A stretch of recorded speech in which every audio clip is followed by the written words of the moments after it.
అదే RTV app వార్తల్ని క్షణాల్లో చదివే అవకాశం ఉంటుంది. ఒక న్యూస్ పేపర్, ఒక టెలివిజన్ ఛానల్ మీ చేతుల్లో ఎప్పుడూ ఉంటాయి. ఉమ్మడి తూర్పుగోదావరి జిల్లా వ్యాప్తంగా గత 2 రోజుల నుంచి కూడా ఎడతెరిపి వర్షాలతో జనజీవనం అస్తవ్యస్తంగా మారిందని మనం ప్రధానంగా చెప్పొచ్చు. ముఖ్యంగా అన్ని ప్రాంతాలలో కాకినాడ జిల్లా కావచ్చు, రాజమండ్రి, కోనసీమ జిల్లాలతో పాటు అల్లూరు జిల్లాలో ఏజెన్సీ ప్రాంతాల్లో కురిసినటువంటి వర్షాలైతే ప్రధానంగా వాగులు వంకలు కూడా పొంగి ప్రవహిస్తున్నాయి.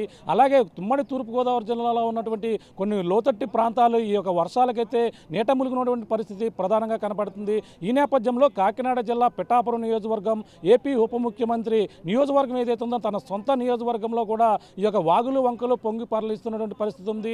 ఈ నేపథ్యంలో ప్రధానంగా పంట పొలాలు కూడా మొత్తం అన్ని కూడా నీట మునిగితో రైతాంగం కూడా తీవ్ర ఆవేదన వ్యక్తం చేస్తున్నారు. అంతేకాకుండా గొల్లపోలు మండలంలో ఉన్నటువంటి ప్రధానంగా ఉన్నటువంటి శుద్ధగడ్డ వాగు పొంగి ప్రవహించడంతో ప్రధానంగా ఏదైతే జగనన్న గత ప్రభుత్వం ఇచ్చినటువంటి జగనన్న ఇళ్ళకెళ్ళేటువంటి ఈ కాలనీకి వెళ్ళే మార్గం ఏదైతే ఉందో ఈ యొక్క శుద్ధగడ్డ వాగు పొంగి ప్రవహించడంతో రాకపోకలు పూర్తిగా నిలిచిపోయినటువంటి పరిస్థితి ప్రధానంగా ఉంది. గత సంవత్సరం ఆర్టీవీ ఎక్స్క్లూజివ్గా ఈ యొక్క ప్రాంతంలో ఈ యొక్క ప్రజలు పడుతున్నటువంటి ఇబ్బందులు ఆర్టీవీ ఈ యొక్క ప్రాంతంలోనే గతంలో నడిచి వాళ్ళ సమస్యలు ఏ విధంగా ఉన్నాయని కూడా గతంలో కూడా తెలుసుకున్నటువంటి పరిస్థితి మనం ప్రధానంగా చూడవచ్చు. ఇదే శుద్ధగడ్డ వాగు ఈ యొక్క గొల్లప్రోలుకి అలాగే ఇక్కడ తాడిపర్తికి మధ్యలో ఉన్నటువంటి కాలువ ఈ విధంగా శుద్ధగడ్డ వాగు పొంగి ప్రవహిస్తున్నటువంటి పరిస్థితి మనం ముఖ్యంగా చూస్తున్నాం.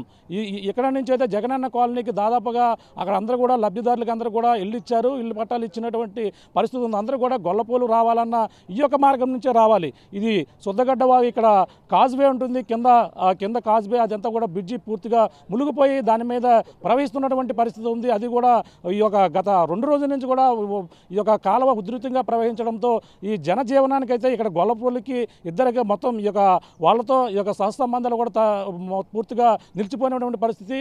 అటుగా జగనన్న కాలనీలు మనం చూస్తున్నాం, అటుగా వెళ్ళి గొల్లప్రోలు రావాలంటే మళ్ళీ తాడిపర్తి మీదుగా అటుగా తిరిగి రావాలి. కానీ కొంతమంది సాహసం చేసి ఇటుగా తన ప్రధానమైనటువంటి పనులు చూసుకునేందుకు ఇటుగా మళ్ళా ఏదైతే పంట పొలాలు ఉన్నాయో పంట పొలాల నుంచి వస్తున్నటువంటి పరిస్థితి ఉంది. నిన్న ప్రధానంగా ఈ జగనన్న కాలనీకి అయితే మంచినీటి సౌకర్యం లేకపోవడంతో ఏదైతే ఏపీ ఉప ముఖ్యమంత్రి దృష్టికి పవన్ కళ్యాణ్ దృష్టికి వెళ్ళడంతో ఉటావుటిన ఇక్కడ ఒక వాటర్ ట్యాంకర్లు ఏర్పాటు చేసి ఇటు నుంచి అటుగా ప్రధానంగా వాటర్ సప్లై కూడా చేస్తున్నటువంటి పరిస్థితి ముఖ్యంగా కనపడుతుంది. వీళ్ళు గత ఎన్నాళ్ళ నుంచి కూడా పాలకులు అయితే మారుతున్నారు, కానీ మా యొక్క పరిస్థితులు మా యొక్క సమస్యలను అయితే పట్టించుకునే నాదుడు లేదంటూ వీళ్ళందరూ కూడా ప్రతిసారి కూడా ఇదే పరిస్థితి. సంవత్సరం వచ్చిందంటే చాలు ప్రతి సంవత్సరం కూడా 2 సార్లు ఈ యొక్క వాగు పొంగి ప్రవహిస్తున్నటువంటి పరిస్థితి ఉంది. ప్రస్తుతం స్థానికులు ఉన్నారు, ఎటువంటి ఇబ్బందులు పడుతున్నారో తెలుసుకునే ప్రయత్నం చేద్దాం.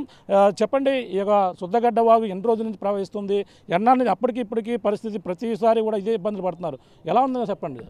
ఇది ఎప్పుడు కూడా అలాగ వస్తూనే ఉంటుందండి. వర్షాకాలం వస్తువులకు మాత్రం ఈ వాగు మాత్రం ఎప్పుడు పొంగుతూ ఉంటుందండి.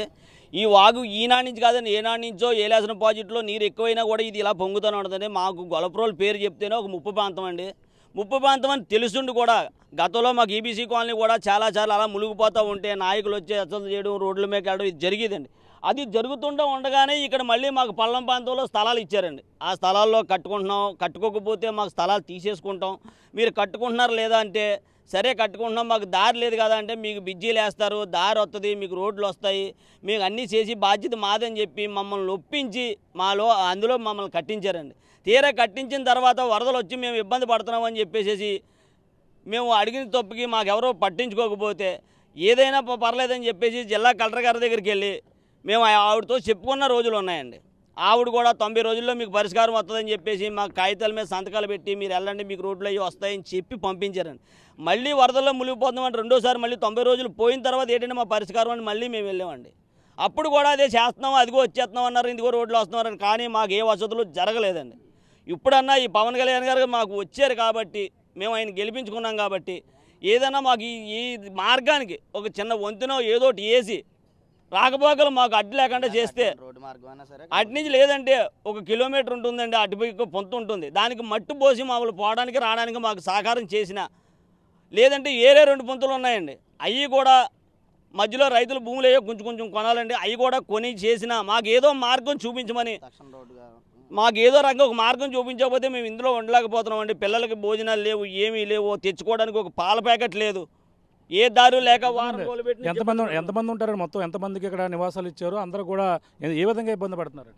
ఇచ్చినవి అయితే 2000 కొంత స్థలాలు ఇచ్చారు సార్. ఇందులో కట్టుకున్న వాళ్ళు అయితే ఒక 700 మంది దాకా కొంపలు కట్టారండి. 700 దాకా అవ్వేయి. కాపురాలు ఉండేవాళ్ళు ఒక 500 మంది కాపురాలు ఉంటున్నారండి 500 కొంపల్లో.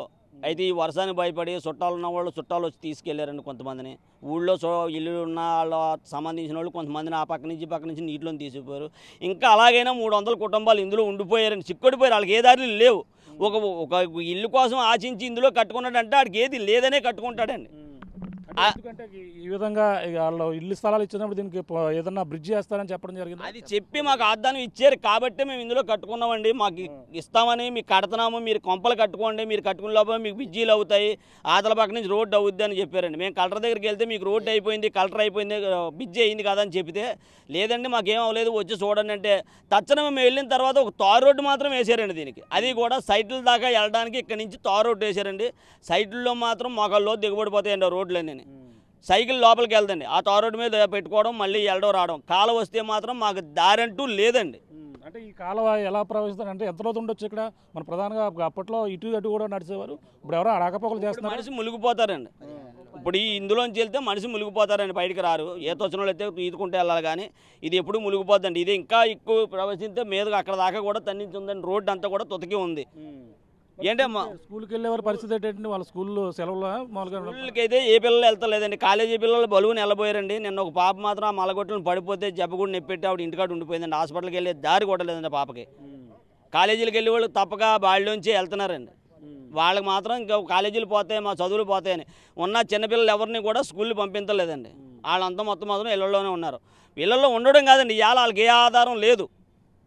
బయటికి వెళ్ళి తెచ్చుకోవడానికి కనీసం బియ్యం తెచ్చుకోవడానికి కూడా వాళ్ళకి ఆధారం లేదండి. మంచినీటి సౌకర్యం ఎలాగా? మంచినీటి సౌకర్యం ఏమైనా ఉంది అక్కడ లోపలికి? మంచినీటి సౌకర్యం గురించి లేదనే చెప్పి మేము ధర్నాలు చేస్తే ముఖ్యమంత్రి గారి దగ్గరికి వెళ్ళిందో ఎలాగెళ్ళిందో మాకైతే తెలియదండి.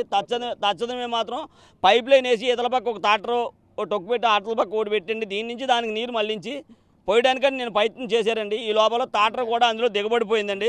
మీరు ఇక్కడ నుంచి చూస్తే ఆ టాటర్ కనిపిస్తుంది, అది కాళ్ళలో పడిపోయిందండి. అంటే టాటర్లు కూడా తిరిగే పరిస్థితి లేదండి ఈ నీటిలో. అలాంటిది మనిషి ఎలా తిరుగుతాడో ఒకసారి మీరు ముఖ్యమంత్రి గారు ఆలోచించాలని మేము కోరుకుంటున్నామండి.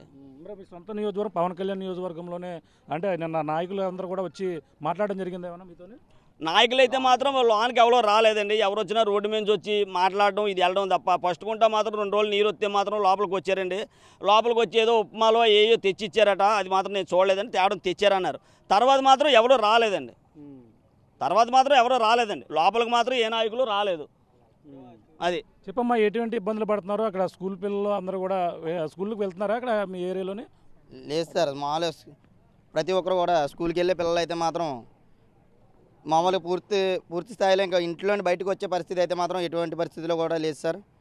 అలాగే జనాలు అయితే మాత్రం మామూలుగానే ఆడవాళ్ళు అంటే ఏ విధంగా ఇంట్లో వండి పెట్టగలరు, కానీ ఒక మగవాడైన రోడ్డుకి ఇంటికి కనీసం ఒక 5-6 సార్లు తిరిగితే కానీ నిత్యావసర వస్తువులు కూడా కనీసం పట్టుకెళ్ళలేడు సార్.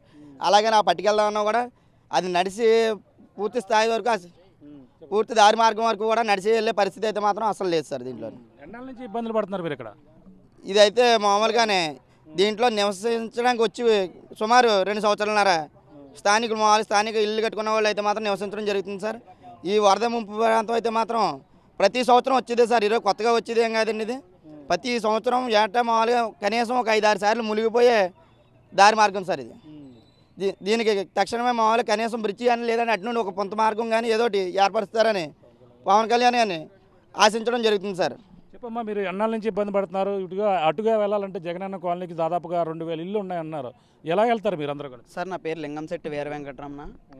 గత 4 సంవత్సరాలు అవుతుందండి వైసీపీ ప్రభుత్వంలో ఈ స్థలాలు ఇచ్చి. గత 4 సంవత్సరాలు అవుతుంది. గత 4 సంవత్సరాల బట్టి నుంచి నేను ఉన్నాను, నేను ఎక్కడికి పోలేదని చెప్పేసి గంగమ్మ సంవత్సరానికి 4-5 సార్లు వస్తూ పోతూ ఉంటుందండి. నేను మీ చుట్టాన్ని, నేను ఎక్కడికి పోలేదు, నేను వస్తూ పోతూ ఉంటాను, మిమ్మల్ని పరామర్శిస్తూ ఉంటానని చెప్పేసి వస్తూ పోతూ ఉంటుంది. మనుషులకి జ్వరం ఎలా వస్తుందో అలాగే జగన్ సైట్లో గంగమ్మ రావడం సాధ్యమైపోయింది. అలాగని చెప్పేసి కలెక్టర్ గారి దగ్గరికి మేము అందరూ వెళ్ళాం సార్ 2-3 సార్లు. వెళ్తే మీకు ఎందుకండి మేము బ్రిడ్జి వేస్తాం ఒక 9 నెలలు అని చెప్పేసి చెప్పారు. 9 నెలలు వేస్తానని చెప్పింది, బ్రిడ్జి వేయలేదు. వేయకపోతే పవన్ కళ్యాణ్ మన జగన్మోహన్ రెడ్డి గారి ఎంపీ వంగ గీత గారి దగ్గరికి వెళ్ళాం. మేడం గారు ఎలా ఉందండి ఇక్కడ పరిస్థితి, ఏంటండి ఈ పరిస్థితి అంటే తారు రోడ్ వేశారు సార్. తారు రోడ్ వేసిన తర్వాత ఇక్కడ బ్రిడ్జి మీద ఏమన్నా వేయించాను మేడం గారు అందాక తాత్కాలికంగా అని చెప్పేసి అంటే ప్రస్తుతానికైతే మన పెండెం దొరబాబు గారు అన్నారు ఇక్కడైతే నిధులు ఏమీ లేవమ్మా, పంచాయతీకి నిధులు ఏమీ లేవు, తర్వాత వేస్తామేమో, వచ్చి ప్రభుత్వం మందే కదా అని చెప్పేసి అన్నారు. అలాగని పోలేండి సార్ లైట్లు వేయించండి అని చెప్తే ఆ లైట్లకి చూడండి సార్ వైర్లు కలెక్షన్ ఇవ్వలేదు సార్. అది లైట్లు వేసారు తప్ప లైట్లు వేసారన్న పేరుకి వేసారు, వైర్లు కలెక్షన్ ఇవ్వలేదు గత ప్రభుత్వం వాళ్ళు. పోలేని చెప్పేసి మా ఆడవాళ్ళు, మా అమ్మలు, మా అక్కలు, మా చెల్లెళ్ళు, మా బాబాయిలు, మా తమ్ముళ్ళు అందరూ కలిసి నేషనల్ హైవే ధర్నా చేయడం జరిగింది. నేషనల్ హైవే ధర్నా చేస్తే దేనికోసం ధర్నా చేశారు? మన రోడ్డు ఎక్కారు కదా, దేనికోసం రోడ్డు ఎక్కారు మీరు? సార్ తినడానికి తిండి లేదు సార్, ఉండడానికి ఇంట్లోకి వెళ్ళడానికి ఉండడానికి ఏమీ లేదు సార్, తాగడానికి మంచిలు లేవు, తినడానికి తిండి లేదు. ఎట్లా సార్? ఒకవేళ పోలే తినడానికి తిండి లేదు, ఉండడానికి ఇల్లు లేదు, బాగానే ఉంది సార్. ప్రమాదవశాత్తు ఏ పామన్నా కుడుతుంది, ఒక పామన్నా కుడుతుంది సార్. హాస్పిటల్కి తీసుకుని వెళ్ళడానికి 10 మంది కుర్రలు ఉంటారు, కానీ ఎలా తీసుకెళ్ళాలి?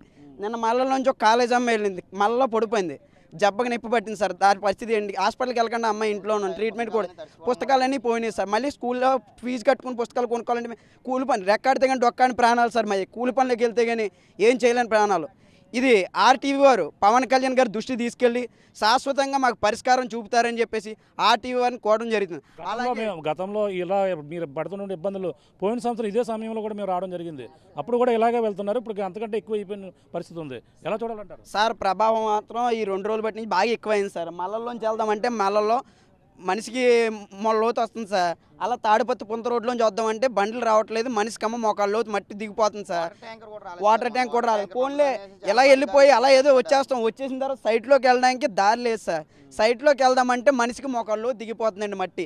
సైకిల్ వెళ్ళడానికి లేదు. పోలే ఇచ్చారు, ఏదో అప్పు సప్పు చేసి కట్టుకున్నాం సార్. మేము కూలి పని చేసుకునే వాళ్ళు ఏదో అప్పు చెప్పు చేసి కట్టుకున్న ఇంటికి అయితే తాగలేట్టుకుని నేను 9 లక్షల రూపాయలు పెట్టుబడి పెట్టానండి. ఇవాళ ఊళ్ళో 3000 రూపాయలకి అద్దుకుంటున్నానండి. నేను 9 లక్షల రూపాయలు పెట్టుబడి పెట్టి అది వడ్డీ తెచ్చి పెట్టానండి. నా సొంత రూపాయలు కాదు, కట్టబడ్డ రూపాయలు కాదు. కట్టిన ఇంట్లో ఎలా ఉంటాం సార్? చెప్పండి సార్, మీరే ఎలా రమ్మంటారు చెప్పండి ఒకసారి. తినడానికి తిండి ఉండదు, తాగడానికి మంచిలు ఉండవు. హాస్పిటల్కి ప్రమాదవశాత్తు హాస్పిటల్కి వెళ్ళాలంటే ఏముంటుంది? ఎవరో రావట్లేదు. మొన్న మల్లిరెడ్డి శ్రీనివాస్ గారు వచ్చారు. మాకు అది పవన్ కళ్యాణ్ గారు దృష్టి తీసుకెళ్ళారో లేదు తెలియదు, కానీ ఆయన అయితే శాశ్వతంగా పరిష్కారం చేస్తారని మాకు మాట ఇచ్చారు. పవన్ కళ్యాణ్ గారు కూడా ఈ విషయాన్ని శాశ్వతంగా పరిష్కారం చేస్తారని ఆయన నమ్ముకున్నాం, ఆయన ఎన్నుకున్నాం కూడా. ఇక్కడ పిఠాపురం నియోజకవర్గ ప్రజలందరూ కూడా, మా యువత కూడా ఆయన్ని ఎన్నుకున్నాం, ఆయన చేస్తారని నమ్మకం కూడా మాకుంది. అలాగే ఇప్పుడు మల్లిరెడ్డి శ్రీనివాస్ గారు, ఎండీ వారు మొత్తం అందరూ వస్తున్నారు. ఈ పరిష్కారానికి ఏంటి, దీన్ని ఏ విధంగా చేస్తే బాగుంటుంది అని కలెక్టర్ గారు వీళ్ళందరూ వస్తున్నారు సార్. సార్ మిమ్మల్ని మొక్కునేది ఒకటే సార్, పవన్ కళ్యాణ్ గారు మాకు శాశ్వత పరిష్కారం చూపండి. మేము ఇల్లుల్లో ఉన్నాము, 9 లక్షల రూపాయలు పెట్టుబడి పెట్టుకున్న అప్పులు, ముత్తూట్ ఫైనాన్స్లో అప్పు తెచ్చుకుని పెట్టాను సార్ నేను 9 లక్షల రూపాయలు. అది సార్ లోన్ ఇచ్చారు కదా అప్పుడు, జగనన్న కాలనీలో లోన్లు కూడా ఇచ్చారు కదా సార్. 1,80,000 రూపాయలు లోన్ ఏ మూలకి వస్తుంది సార్? మేస్త్రీలు కూలి పనులకి రావట్లేదు సార్. 1,80,000 బేస్మెంట్ లేబర్ కాంట్రాక్ట్ రావట్లేదు సార్. అది కూలి పని డబ్బులు ఏదో కాస్త కోస్త ఇల్లు కట్టుకుంటున్నామంటే సీలింగ్ అని, ఆల్టెక్ అని, ఫ్యాన్లు అని ఇవన్నీ వేయించుకుంటారు సార్ ప్రజలు. నాకు 9 లక్షల రూపాయలు అయింది సార్. అది చేయించుకుంటేనే అప్పు సప్పు చేయించుకున్నాను సార్. నేను కష్టపడి బాకీ తీర్చుకోగలను. అంత అప్పు చేసి కట్టవలసిన అవసరం ఎందుకు వచ్చింది మరి? సార్ సొంత ఇల్లు లేదు సార్, నాకు సొంత ఇల్లు లేదు. శాశ్వతంగా సొంత ఇల్లు కట్టుకున్నాను సార్. సైట్ క్యాన్సిల్ చేస్తారు, నాకు చేసేస్తున్నారు సార్. కట్టుకోకపోతే తాత్కాలికంగా నువ్వు కట్టుకుని ఇంట్లోకి రాకపోతే నీ సైట్ మాత్రం కంపల్సరీ తీసేసుకుంటామని చెప్పేసి వాలంటీర్లు ప్రతిరోజు ప్రతి ఒక్కరింటికి నైట్ తారు రోడ్డు వేసినట్టుగా తిరిగారు. కానీ ఈరోజు రోడ్లు లేవంటే ఇక్కడ కమిషనర్ ఉండాలి సార్. ఈ కాలనీకి అనేది ఒక కమిషనర్ ఉండాలి, ఒక చైర్మన్ ఉండాలి, ఒక వాలంటీర్ ఉండాలి. ఎవరు లేరు సార్ ఇక్కడ. మా పవన్ కళ్యాణ్ గారు ప్రభుత్వం వచ్చింది. పవన్ కళ్యాణ్ గారు ప్రభుత్వం వచ్చాక ఏదో చేస్తారని నా నమ్మకంతో ఆయనకు ఓట్లు వేసుకొని చేస్తారని చెప్పేసి ముందడి వేస్తున్నాం. మేము ఎప్పుడు వెనకడికి వేయలేదు పవన్ కళ్యాణ్ గారు వెనక. ఆయన చేస్తారు, శాశ్వత పరిష్కారం చూపుతారు. ఈ జగన్ కాలనీలో తాగడానికి మంచిలు ఇస్తారు, వీధి లైట్లు వేస్తారు, రోడ్లు వేస్తారు అని చెప్పేసి. అంటే మళ్ళీ ఈ పరిస్థితి వచ్చే సంవత్సరానికి ఎలా ఉండే అవకాశం ఉంటుంది అంటారా? పవన్ కళ్యాణ్ గారు చేస్తారు సార్ 99% ఉండదనే కోరుకుంటున్నాం సార్. అవును సార్. చూస్తున్నా ఇది ఏదైతే జగనన్న కాలేజ్ గొల్లపూలకు సంబంధించినటువంటి ఈ కాలనీ వాసులు ఉన్నారో 2,000 మందికి పైగా ఇళ్ల పట్టాలు అయితే ఇచ్చారు. వాళ్ళందరూ కూడా ఎటువంటి సౌకర్యాలు కూడా ఏర్పాటు చేయకపోవడంతో, ఏదైతే శుద్ధగడ్డ వాగు పొంగి ప్రవహించడంతో అందరూ కూడా ప్రమాదకరంగానే ప్రయాణాలు చేస్తున్నారు. అలాగే ఇటుగా గొల్లపురంలో రావాలంటే ఇటుగానే వెళ్ళాలి, మరొక మార్గం లేకపోవడంతో చాలా ఇబ్బంది పడుతున్నటువంటి పరిస్థితి ఉంది. 2 రోజుల కింద అయితే మంచినీటి సౌకర్యం లేక రోడ్డెక్కి ఆందోళన చేపట్టారు. అంతేకాకుండా సరైన విద్యుత్ కరెంటు సౌకర్యంలో కూడా లేదు. కేవలం ఏదైనా ఇటుగానే రావాలి, ఎవరికైనా ఎటువంటి ఆపద వచ్చినా సరే ఇటుగానే రావాలి. నిత్యావసర సరుకులు కావచ్చు, ఉప్పు పప్పు అన్నీ కూడా ఇటుగా తెచ్చుకునేందుకు మగవారు మాత్రమే వస్తారు. ఎటువంటి వైద్య సౌకర్యం ఏదైనా జరిగినా సరే మహిళలు కానీ ఇటుగా రాలేని పరిస్థితి. ఒకవేళ వచ్చినా సరే మా పంట పొలాలంటే అంతా మొల లోతు నీటిలో వెళ్ళాలి అని చెప్పేసి వీళ్ళంతా కూడా ఆవేదన అయితే వ్యక్తం చేస్తున్నటువంటి పరిస్థితి ప్రధానంగా పడుతుంది. ప్రతి సంవత్సరం కూడా ఈ ఒక వర్షాలకైతే శుద్ధగడ్డ వాగు పొంగి ప్రవహించడంతో ఇదే పరిస్థితి అయితే ప్రధానంగా కనపడుతుంటుంది. కానీ శాశ్వత పరిష్కారం ఇప్పుడు ఉన్నటువంటి ఏపీ ఉప ముఖ్యమంత్రి పిఠాపురం స్థానిక ఎమ్మెల్యే ఎవరైతే ఉన్నారో పవన్ కళ్యాణ్ మాకు ఏదైతే ఈ సమస్యనే పరిష్కారం లభిస్తుందని అందరూ కూడా ఆశాభావం వ్యక్తున్నారో అందుకనే ఆయన్ని వెన్నుకున్నాం కాబట్టి ఆయన చేస్తారు. ఈ యొక్క సమస్య ఇప్పుడే లాస్ట్ సారిగా ఈ యొక్క సంవత్సరం ఉంటుంది, వచ్చే సంవత్సరం లేకుండా చేస్తారని మేమంతా కూడా ఆశిస్తూ ఉన్నామని ఈ గొల్లపోలు సంబంధించినటువంటి ఈ జగనన్న కాలనీ వాసులందరూ కూడా ఆవేదన వ్యక్తున్నారు. కొన్ని రోజుల నుంచి అయితే పిల్లల స్కూల్ కూడా మానేసిన పరిస్థితి ఉందని వీళ్ళంతా కూడా చెప్తున్న పరిస్థితి ప్రధానంగా ఉంది. ఏదేమైనా ఈ యొక్క మంచినీటి సౌకర్యం కోసం స్థానిక ఉన్నటువంటి జనసేన ఇన్ఛార్జ్ ఎవరైనారో ఆయన మర్రెడ్డి శ్రీనివాస్ గారు వచ్చి నిన్న మంచినీటి సౌకర్యం ఏర్పాటు చేస్తే ఆ ట్యాంకర్ కూడా అక్కడ నీటిలో ఇరుక్కుపోయిన పరిస్థితి అయితే ప్రధానంగా ఉంది. ఏదైనా మొత్తం అన్ని సమస్యల వలయంలో ఈ జగనన్న కాలనీ వాసులు చాలా ఇబ్బంది పడుతున్నటువంటి ఈ యొక్క ఏరు దాటేందుకు అలాగే ఈ యొక్క వాగు శుద్ధగడ్డ వాగు దాటేందుకు చాలా ఇబ్బందులు పడుతూ ప్రమాదకర పరిస్థితుల్లో ప్రయాణాలు కూడా చేస్తున్నటువంటి పరిస్థితి ప్రధానంగా కనపడుతుందని చెప్పాలి. ఇది ఇక్కడ ప్రధానంగా ఏదైతే గొల్లపోలు ఈబీసీ కాలనీ వాసులందరూ కూడా ఆవేదన వ్యక్తం చేస్తున్నటువంటి పరిస్థితి ప్రధానంగా ఉందని చెప్పాలి. ఇది కూడా తాజా పరిస్థితి. మరిన్ని వీడియోస్ కోసం ఛానల్ ని సబ్స్క్రైబ్ చేయండి, లేటెస్ట్ అప్డేట్స్ కోసం వాట్సాప్ ఛానల్ ని ఫాలో చేయండి అండ్ లింక్ డిస్క్రిప్షన్ లో ఉంది.